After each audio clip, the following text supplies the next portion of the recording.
Владимир Уйба уже начал посещать районы республики, а потому состояние дорог увидел своими глазами. 34 километра сыктывкарских и 43 республиканских отремонтируют этим летом. Но этого недостаточно. Транспортная составляющая – одна из ключевых для развития региона. Обновлять нужно 500-1000 километров в год. Тогда и будут подвижки. Руководитель республики отмечает, нужна новая программа ремонта на ближайшую перспективу. Глобально это будет именно федеральные деньги, потому что нам за счет своих денег, конечно, эту проблему не решить. И здесь нужно, чтобы и президент, и правительство обратило на это внимание и выделило деньги. План развития Воркуты и Инты был готов по поручению президента в срок, но до сих пор находится на рассмотрении в Министерстве экономического развития страны.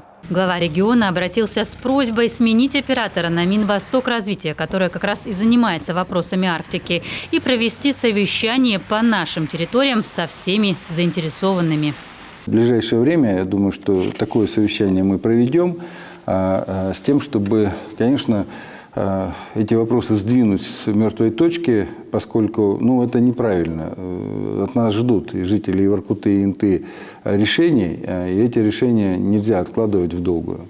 В этом году будет облагорожено 209 территорий и 77 улично-дорожных объектов. Это 900 миллионов рублей по программе формирования комфортной городской среды. Плюс 95 проектов благоустройства в рамках народного бюджета в деревнях и селах. Для районов особенно остро в этом году встал вопрос сотовой связи и интернета.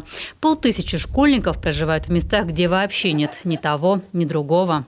В этом году интернет придет в 20 наших населенных пунктов в нашей республике. Далее, то, что вы сказали по Петруни, Яснок, они и еще 85 населенных пунктах как раз стоят на улучшение качества связи на следующий год. Но